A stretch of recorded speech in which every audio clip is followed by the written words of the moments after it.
नमस्कार दोस्तों, मेरा नाम है अनुपम मिश्रा और आप सभी लोगों का द टाइम फ्रेम में एक बार फिर से बहुत बहुत स्वागत है।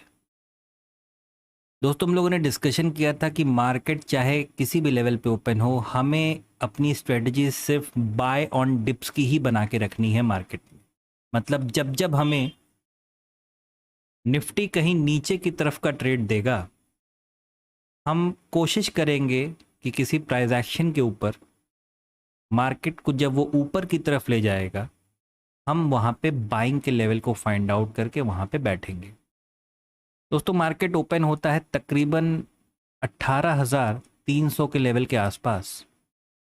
ये खुद में एक साइकोलॉजिकल फिगर है। तो वहाँ से मार्केट एक कैंडल को क्रिएट करता है जो कि एक इनडिसीजन कैंडल था, और दोबारा नीचे की तरफ मार्केट आने लगता है। दोस्तों, अगर हम 5 मिनट्स के चार्ट पे चलते हैं तो कुछ हमें इस प्रकार का मार्केट देखने को मिलता है।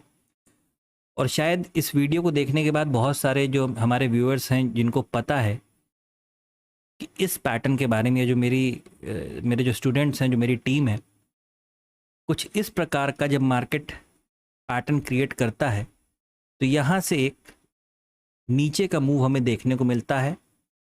जो लोग इस मूव को पकड़ पाएंगे वो लोग इसको ट्रेड किए होंगे पुट साइड, यानी मार्केट के गिरने की तरफ उन्होंने प्रॉफिट किया होगा।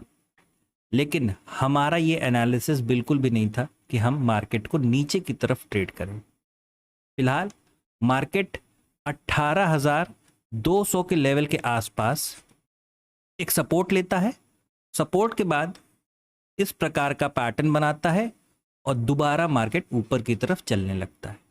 यही हमारा एनालिसिस था कि जब जब मार्केट एक डिप लेगा, हमें वहां पे उस लेवल पे बाइंग करनी है।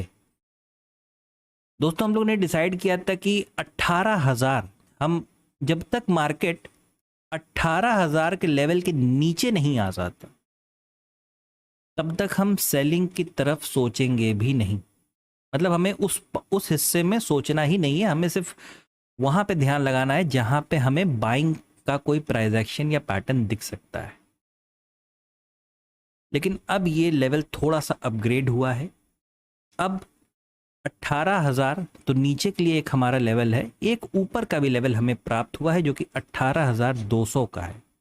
18,200 का लेवल अगर मार्केट इसके नीचे आता है, सस्टेन करता है, देखिए ध्यान दीजिएगा, मार्केट को इसके नीचे रुकना पड़ेगा, कुछ इस प्रकार से कोई प्राइस एक्शन क्रिएट करना पड़ेगा, तो ही हम इसके नीचे के ट्रेड, अगर उसके बाद कोई क्लोजिंग होती है तो ही हम नीचे की ट्रेड में बैठेंगे, वरना हम फिलहाल इन ट्रेड्स को अवॉइड ही करेंगे।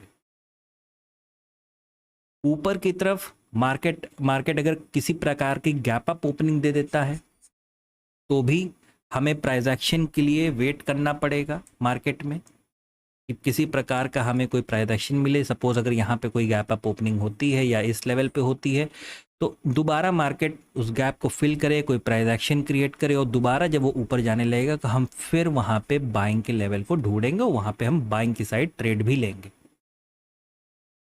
दोस्तों, हम लोगों ने डिस्कस भी किया था कि 18,400 का लेवल हमें आने वाले वक्त में देखने को मिल सकता है। अगर यहाँ से मार्केट एक 6 वॉल्यूम के साथ अगर रेंज क्रिएट करता है और ऊपर की तरफ जाता है तो हमें 18,400 का लेवल भी देखने को मिल सकता है। नीचे के लिए बहुत ध्यानपूर्वक इसको समझिए कि 18,200 के नीचे हमें अलर्ट हो जाना है।